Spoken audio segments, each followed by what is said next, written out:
Today we speak with a gorgeous homeopath right here in Australia and somebody who has become a dear friend of mine thanks to homeopathy, the lovely Lauren Allender. Lauren shares some fascinating stories of her time working in a homeopathic laboratory in Melbourne and how this exposed her to a huge variety of remedies and kept her on her toes with a wide variety of questions she'd have to answer on a daily basis. I know you're going to love this behind-the-scenes look and also Lauren's friendly, approachable style. If you'd like to get in touch with Lauren, visit www.laurenallender.com. That's LAURENALLENDER.com. Enjoy the episode. Welcome to the Homeopathy Hangout, where we discuss all things homeopathy from around the world. And now my mum and your host, Eugenie Kruger. Hello, homies, and a very warm welcome to Homeopathy Hangout. Today, we get to hang out with my lovely friend, Lauren Allender. Welcome, Lauren. Thanks for having me on board today, Eugenie. I'm excited. I am so excited to have you on. It's taken a little bit of a coaxing, but I am super glad to have you here. And I was wondering if you actually mind if I share how we first met. That would be fantastic. I thought that's a pretty fun story in itself. Please do that, yes. Because I had just arrived in Perth about 6 years ago, and then I started working at this health shop. And I also was doing a little bit of homeopathy in the background. And then I would always call Martin and Pleasant's lab, and often you were the one that would take my call, and we would have some lovely conversations and lots of emails back and forth. And then you finished up there a little while ago, but we've managed to stay in touch, and we've never met in person, but we've had a couple of video calls and things. And you've always been just so friendly, so approachable, so helpful. So I just want to say thank you for that. And it's lovely to have you in my life. Oh, thank you. Well, I mean, we enjoyed your chats because you were a homeopath that was interested in a wide range of homeopathy.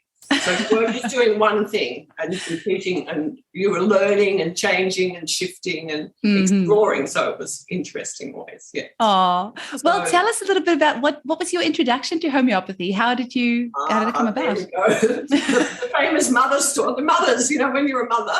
Well, actually, the first homeopathic medicine I ever had was gelsemium. I'm just telling you that because it's such a famous medicine. But I had it for colds. I lived in Europe at the time. And a friend said, you need to take gelsemium if you're getting a cold. And I said, yeah, okay. So that was the absolute first medicine I had. Then years and years later, when my son was maybe 6 months or so, we lived in the Netherlands and he had a rash on his cheek. But thankfully, in the Netherlands, homeopathy is big. And my GP is a homeopath and a GP because that's common in the Netherlands. And anyway, so I took him along and he had this eczema on his cheek that he'd been scratching till it was bleeding. So that's very alarming when you wake up with your child with blood on their face. Yeah. Anyway, she just was very quiet and mostly she observed him. She asked me very few questions and she just watched him play on the floor. So he must have been maybe 9 months. And she just observed him and she said, he needs lycopodium. So I was literally there for 5 minutes and I thought, how do you know? You haven't even talked to me. Anyway, we took the lycopodium 6C home and the next day it had almost completely gone. Amazing. Oh, it must be placebo, surely. Totally placebo, yes. Absolutely. But then my ears pricked up big time as a result. And I remember this was, by the way, before the internet. This was in 1994 and 5. So I used to hang out in the English language bookstores in Amsterdam and read homeopathic books. And I just completely fell in love with homeopathy then because it just made such sense to me. Yeah. That's amazing. So that was the start. And how did you then decide to train and where did you end up training? Oh, then that took a much longer time. So by the time I started training, my son was already, he just started school, so he's 5. And then I did part-time study, as most mothers do, because we have to juggle things. So then I started and took 7 years to finish, and then that's what I've been doing ever since. Yeah. Amazing. And you also did quite a long stint at Martin and Pleasant's lab, which for our listeners is a homeopathic lab that's been running for over 100 years here in Australia. Hey, and I get most of my medicines come straight from there. They have got the most amazing customer service. They're so friendly. They're so helpful. They're so knowledgeable. So tell me a little bit about your time there. Well, that was a steep learning curve. because you have to be all over different ways of prescribing homeopathy. So one of the examples that came to mind was, homeopathy is based on the minimum dose. So just keep that in the back of your mind. And we used to have this one woman who's a homeopath, and she used to order sulfur CM in 500 ml bottles. So just put that into perspective. Yeah, so sulfur is a medicine we're often careful with skin symptoms. It's got a lot of history to it. But CM potency is one of the very, very high potencies. And I can't even imagine giving one drop. But she used to order it by the litre. Wow. But we never really grasped what she was doing. She said she used to rinse people's mouths with it I'm just saying it in that way that we don't know. And there's a lot of prescribers that gave big amounts of low potency homeopathy as well, like not a minimum dose at all. So I got we were all challenged about the different approaches. Yeah. And we are constantly challenged as homeopaths. Hey, but can you maybe, just for a bit of fun, tell us what are some of the stranger remedies that you have in stock? Oh my goodness, there were so many. I think that the strangest ones started to come in, over the last 2 years when we had to get all the different nosodes to deal with the current virus. That was kind of a challenge to get to know everything, and we got really busy, of course. But the ones that drew my attention were things such as the family of lac, the milk remedies, lac humanum and lac maternum. And we also had a lot of colour remedies from Ambica Waters, and that's a range of colours that are made into homeopathic potencies. And I found them fascinating, so I went off and learned all of that. And I don't think I prescribed them that often, but it was a big learning curve. So I often went for things that were a little bit different to learn about. But I mean, there's an endless range of strange things. Yeah, I bet. And you were there for, I think, 5 years, eh? Yeah, I was there for 5 years. So wow. So I learned a lot in that time, and then it was time to go. It's very labour intensive because we, have to, just be sitting at our desks, succussing things. Yeah. But I learned more probably in that 5 years, and than I probably learned in the previous 5 years. Yes, because I was exposed to so much. Yeah. I've always said I'd love to do a stint, even a few months working in a homeopathic pharmacy. I really think that must be the ultimate opportunity to open your mind and expose you to different remedies, ways of prescribing. Yes. And you do have to be on the ball because, we get asked so many questions.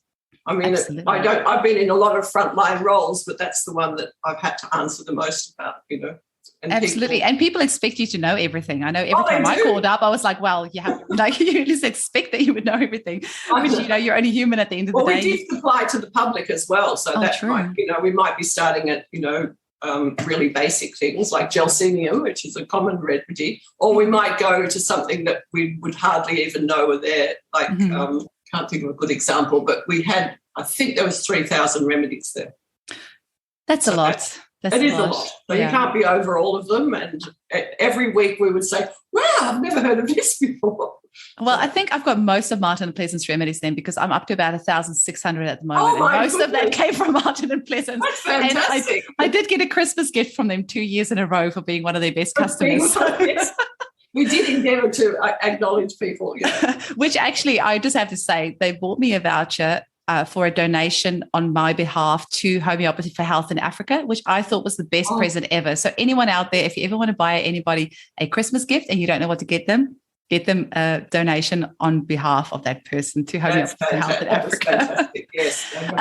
Quick little question as well, just for interest for my sake. Were any of you ever affected by any of the remedies when you were making it? Because some people are quite sensitive to some remedies. That's a good question. I did have a friend that had to resign in the end because she was getting symptoms, and she was getting skin symptoms as well from the alcohol. But also, we're inhaling those remedies every single day as we make them up. So some people have been affected, but not me personally. Mm-hmm. I think it was a healthy thing to be exposed to so much energy of the medicines as you're making them, I think it kept our vitality high. I agree. And I always one of my little projects that we had to do when I was studying to become a homeopath, we had to write on Hahnemann. And I just remember reading somewhere that he proved 120 remedies on himself. Okay. He physically took the remedies. He didn't just inhale it, and he lived to be 88. And that's something that always amazes me for, the 1800s. So, being exposed to all of those remedies clearly did something to his vital force. Well, it totally has to influence you in some way. Absolutely. Yeah. So, Lauren, tell us a little bit about what it's like in a day in the life of a homeopath, because you have a very busy home clinic now, and you see people online as well as in person. Yes, I see people online as well as in the clinic in Melbourne. I've been there for 20 years already in Melbourne. So wow. I walk up and down the stairs and I think, oh my goodness, I was a teenager when I arrived. But anyway, I just thought it's a good idea for people to understand the diversity of actions of homeopathic medicines. You can start with the simplest thing, which might be an upset tummy or something like that, but it can also go across the range of really deep mental emotional issues. I do see a lot of people with trauma backgrounds, so that there's some really very excellent medicines for digging deep into trauma, and anything in between. So the age group is really diverse as well. I was just thinking I can have newborn babies come into the clinic, or I can have elderly gentlemen, with skin rashes, or right into their 80s up till 90, I think is the eldest client. So I wanted to get that message across to people that you can choose it at any stage of life. And pregnancy is a good time to start homeopathy. A lot of the families I get come with mum being pregnant, and maybe she has some morning sickness and she starts off that way.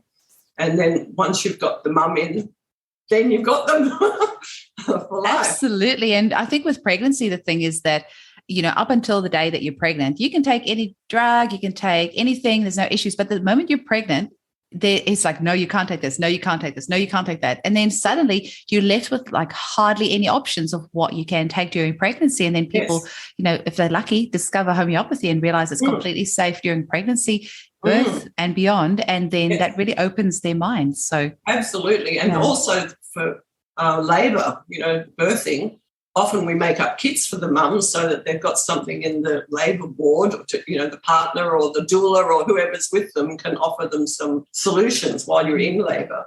And I don't think many people realise you can do that as well. Oh, I had 2 home births, and I am so grateful to homeopathy. I did do hypnobirthing as well, and I ended up training to be a hypnobirthing practitioner, which I don't do anymore. But if it wasn't for the homeopathics, I don't know if I would have been able to have those home births. My son's labour was 24 hours, and it was all at home, all drug-free, and all I used were my homeopathics, and it was amazing. There's hardly any tearing afterwards.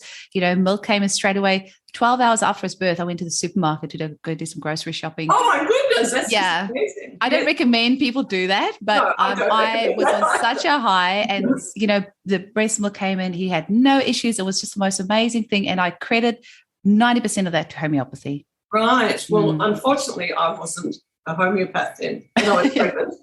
But I did have a home birth.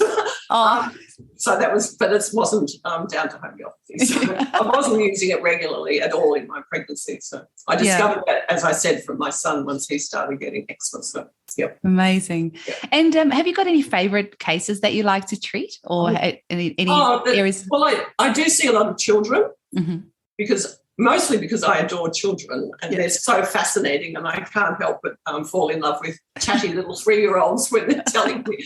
They come up really close and tell you their family stories and things like that. So I do a lot of day-to-day sort of homeopathy for coughs and colds and fevers, and I do love to teach parents how to take responsibility for their children's health. It's one of my top things, really, because I want them to be able to treat their children at home, till they go to the doctor or the hospital or whatever's required. But often we don't have to do that, do we? We treat an ear infection, an earache or a tummy ache at home. And I often say if there's a respiratory problem, just give the homeopathy on the way to get some advice. And then by the time they get there, it's often stopped. So for things like croup and things, when they start giving babies, steroids straight up, and you give them some aconite and some spongia and some pepper salt, and it's often sorted. I actually think homeopathy for croup is how we, probably one of the things, I think homeopathy for teething is how we win over most people. Teething, and a very close second would be homeopathy for croup.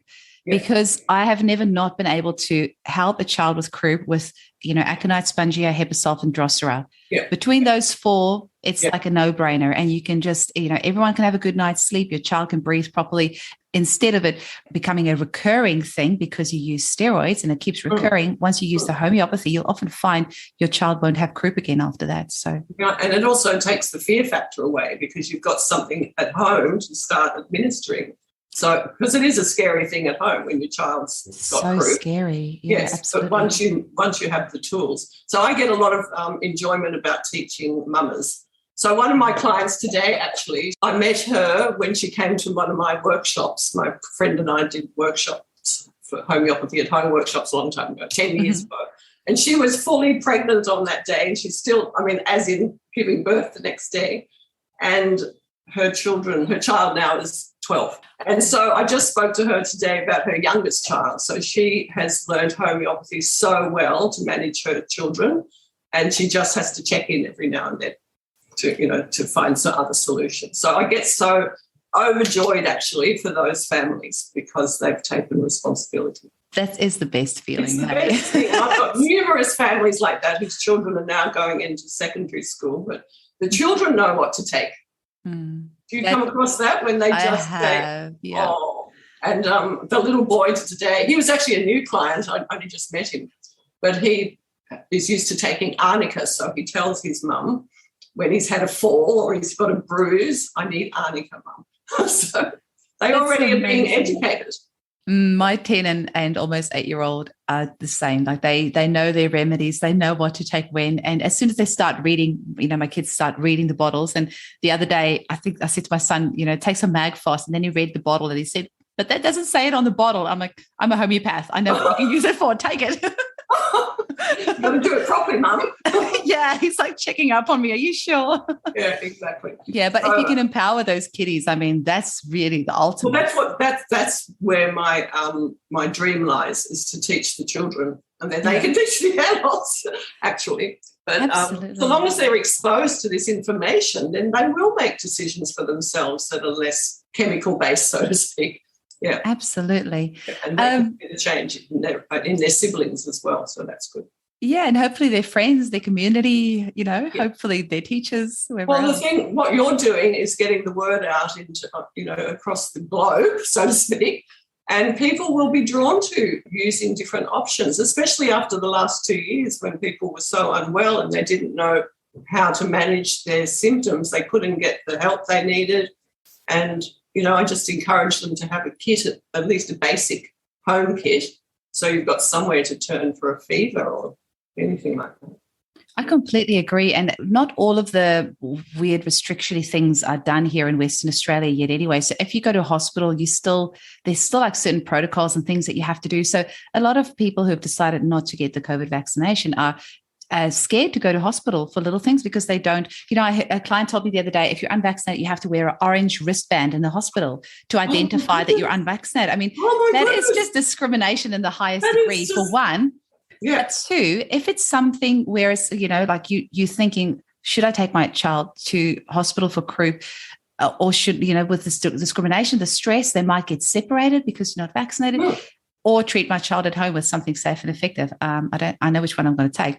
I'm obviously going to be prepared that I might go to hospital, everything else as well. And I would never advocate for anyone doesn't go. But if there is a safe option that you can treat your children at home, why wouldn't you? Yes. And also the load on the medical system is just, so much. So if we can lighten some of that load by getting some of the things.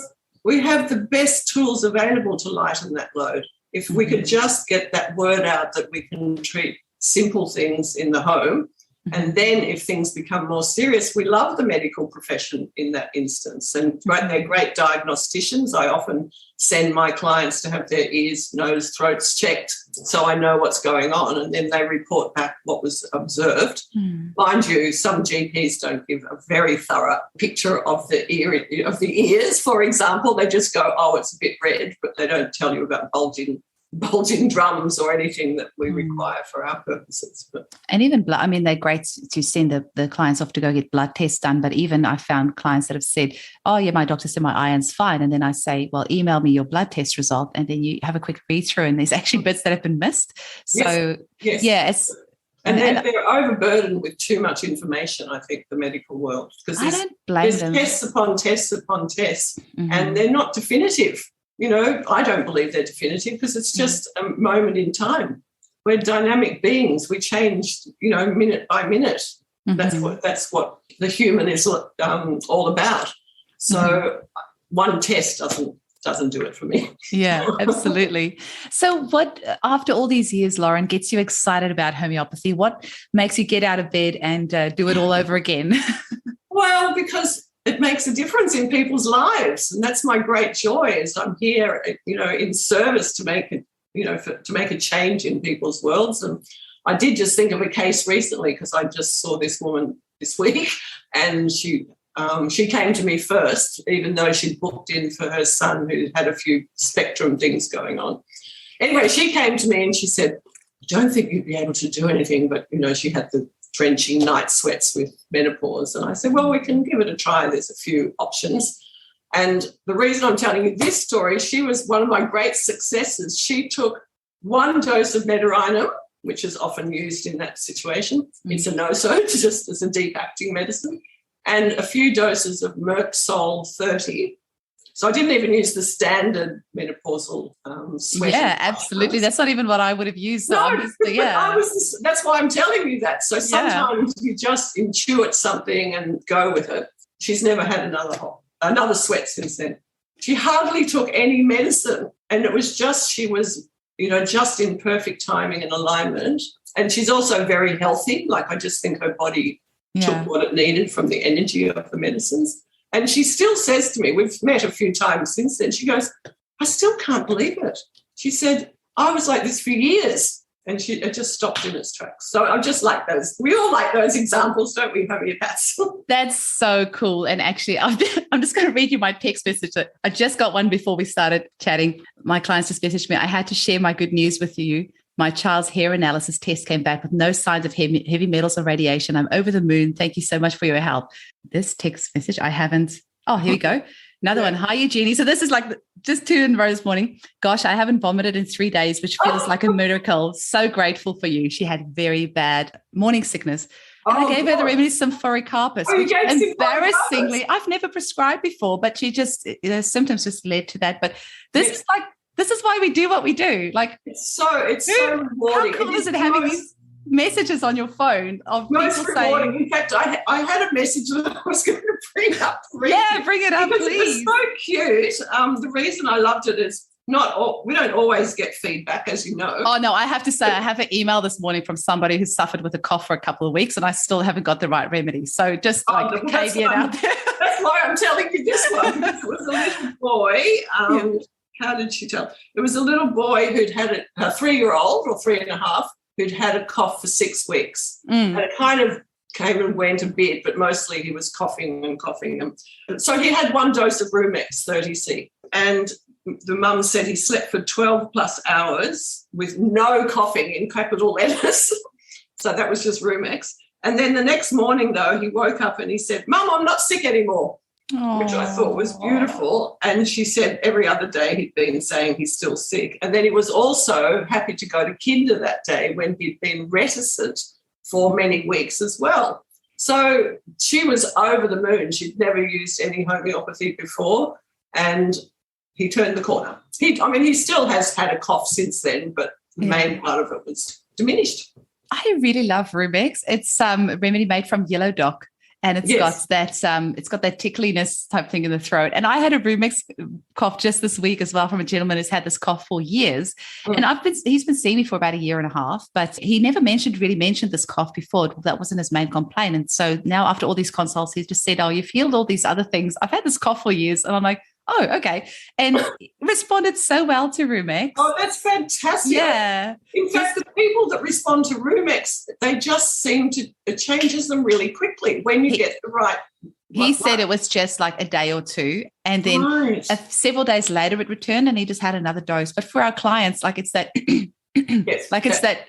But it's also that cold air thing as well, because you breathe in the cold air. Roomex, and it's the people that put the scarf over their face in the cold air because they can't inhale cold air. Yeah, and I think isn't it also like if they like breathe in to speak or anything like that, and that airflow is what kind of triggers it as well, hey?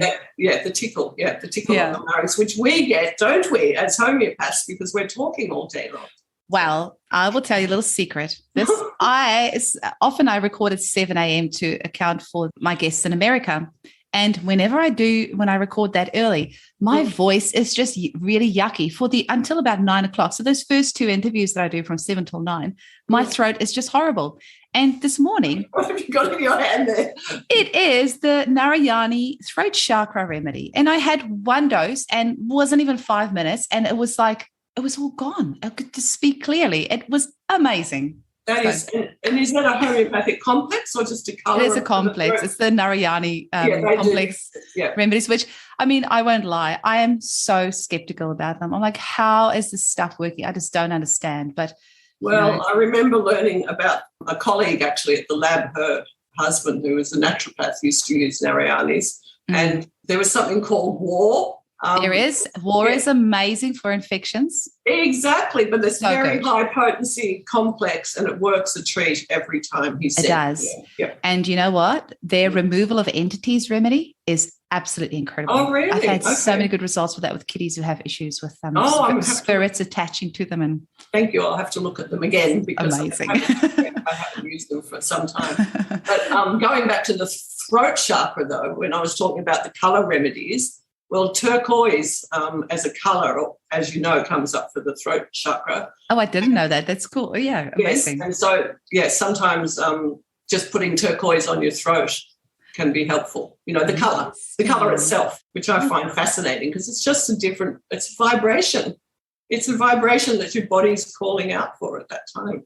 So, I love it. That was a nice. Wear a turquoise scarf. Well, I often wear like a turquoise crystals that I really like, but just because I like it, not because I really know much about it. So that's really good. Yes. Thanks. Well, I think I've worked with some pretty stunning people at the clinic where I practice who are healers of all denominations, so to speak. Yeah.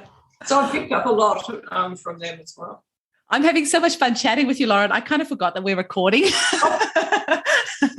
Me too. What else would you like to share with our listeners? Because, sorry, I'm just completely going off track. Exactly. I'm having so much fun. Yes, I did make a couple of notes. Oh, I know what I wanted to talk about was the bowel nosodes, because they're such a favourite turning point for so many clients. So the bowel nosodes are like, to me, I call them kind of a homeopathic probiotic. That's what I call them too, yeah. But there's a lot of detail in making a choice. You don't use the same one for everybody. But the changes that I've observed from using a regular dose of a bowel nosode have been some of the most extraordinary changes I've seen in behaviour as well, not just in gut health. So one of my favourites is Proteus. And Proteus is to do with people that, this is how they've described it to me, is that they flare up emotionally really quickly. So the tantrum goes from 1 to 10 in a very short time. So a child might be, completely calm 1 minute and off they go. And I have seen many children settled from taking a course of Proteus. So their poor little guts are just out of balance, and by introducing a good quality gut bacteria, you can change their whole behaviour very quickly if you get the right one. So, oh my gosh, sorry to butt in again, but Proteus would be one of my favourites too. Oh, really? And we've both done the same. You did the CHE bowel nosodes lecture with Hillary as well. Me about that. Yeah, and she talks about it as feeling like you have to walk on eggshells around the person, or it could be that the mum was exposed to like a very traumatic event during pregnancy, and then the child that's born has this predisposition. And it's a very adrenalized remedy where, like you said, they go from 0 to 10 without stopping on. Yes. I have had amazing results with that remedy in seizures in children, little kiddies with seizures. Oh, my gosh. That's interesting because I'm just about to put on a young boy. I mean, he's 6. He just turned 16, actually. I'm just about to try him on Proteus because when they came to me, he was having multiple seizures every day. Oh, sorry, I should put it in context. He had a brain injury at birth. He had a stroke in utero, and when he was born, they had the sad news that he might not be verbal, he might not be many different things. He is the most remarkable teenage man that his mother has just given him all different homeopathic, different approaches, modalities, homeopathy, yeah. And anyway, he's done extremely well. But then the last 2 years, he started to get seizures. That was new for him. So when I first saw him, I didn't think of Proteus at first because I managed the seizures with Cuprum, which was a lucky call. Oh, not lucky. Cuprum is amazing for that as well. It's such an amazing homeopathic medicine, yes. So my focus was there. And then we were just talking yesterday and I said, I think actually this sounds like what he needs at the moment. And the mum agreed. So we're just about to start him on that. Amazing. Let me know how it goes. Yes. But you know how you said with Cuprum, yeah, it's amazing. I feel like I say that with every single homeopathic remedy, like, oh, that's such an amazing remedy. That's such an amazing remedy. All of them are amazing. Well, it's because we see change, because not always when you treat someone who's unwell do you see such noticeable change. And indeed, there's lots of times when what we give doesn't work. But the thing is, we can keep prescribing, we can give other options and different approaches and still find solutions. It doesn't have to come in the first time. Exactly. And I do encourage people to return. I always book at least a couple of times and say, let's, see you in a month and see you in the month after so we can track your responses. Otherwise, busy life gets in the way and people drift away. So I have actually just today written something up. I haven't put it out yet, but any new clients that want to sign up with me have to commit to 3 follow-up, like an initial and 3 follow-ups, because that first appointment, we are just throwing a little pebble in the pond and we're just seeing what ripples come out there. We are not going to cure you. Yes. Well, heal you. I should be careful using the word cure. Yes. I'm not going to heal you in that first session. It's just to see how your body responds to this remedy. Exactly. And then you need to come back and give us a feedback. And we learn from your feedback of how you responded to that remedy, whether that is the right potency for you, whether it's the right family of remedies. Like, is that the right remedy? Are we completely off the mark? What else has happened? And we interpret that story that you give us at the follow-up to inform us on where to go from there. So this is just a plea to all the listeners. Go to your homeopaths for your follow-ups. It's so important. And it's that 1 + 1 = 5, because if you come for 1 follow-up, that equals 3. If you come for 3 follow-ups, that equals 10. Like, the more you are with us, the better we can help you. Yes, exactly. And also, as I said before, we're dynamic beings. We change. Like, you have a homeopathic medicine, but then your whole system is brought back into homeostasis. And then your body creates another set of symptoms. Symptoms don't have to be negative. It's just a change in your energy field. So we've got to encourage them. Yes. I do. I have this lovely lady. She's in her 70s. She's been seeing me for just over a year.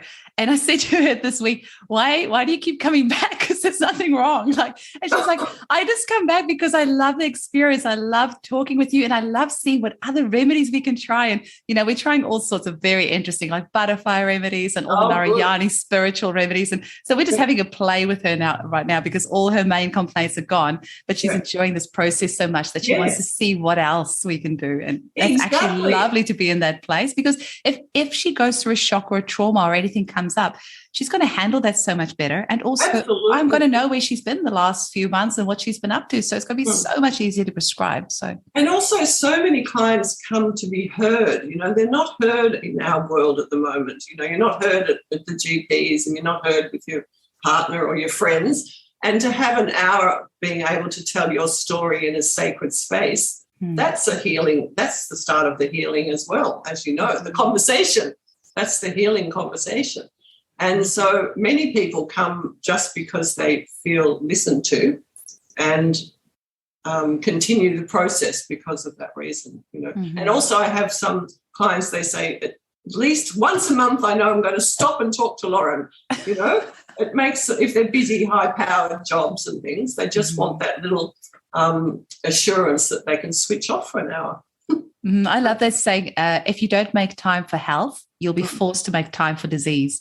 Oh, yes. That's so like coming for those follow-ups is part of that self-care. Hey, like exactly. So I do definitely, well, we all encourage self-care, but I think that we can lead the way and give people different options. So, of course, we throw in a bit of nutritional advice or, food or whichever path we choose.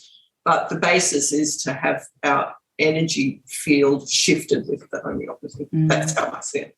Because we're all energetic beings. We're not just flesh and bones. Yeah. Yeah. Well, as energetic as we are, I wish I could reach through the camera and give you a big cuddle right now, but I am planning on one day, hopefully soon, coming over to Melbourne so I can give you a real life cuddle. I can't wait. That would be fantastic. But before we finish up, Lauren, do you want to tell our listeners just one last little message that you want to leave them with? Well, I would say go and see your homeopath regularly and take it on board as part of your self-care protocol for your whole family. Because it will minimise all the potential symptoms. It's a real preventative medicine system. And if you can do that, especially for your children, then they step into their adult lives with a very clean slate or a cleaner slate than they might otherwise if they're using multiple layers of chemicals and, pharmaceuticals and things.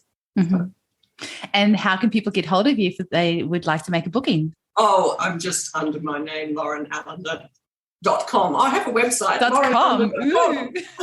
There you go. That's very fancy. I'm sorry, I don't attend to it as much as I could. But also the clinic where I work is called Botanica Medicines. Botanical Medicines? Botanica Medicines. Botanica Medicines. Yeah. But if you just Google Lauren Allender, I will pop up. Yeah. Wonderful. Thank you so much for your time today. Oh, thank you for having me. It's been such a great chat. It's been fun. See, I told you it'll be fun.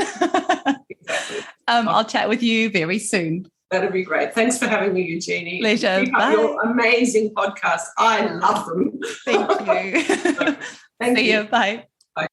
The Homeopathy Hangout podcast is produced by Eugenie Kruger Homeopathy. For more information, visit eugeniekruger.com. The information presented in this podcast is for educational purposes only and does not replace advice from your medical practitioner. Please read our full disclaimer in the show notes. Thank you for listening.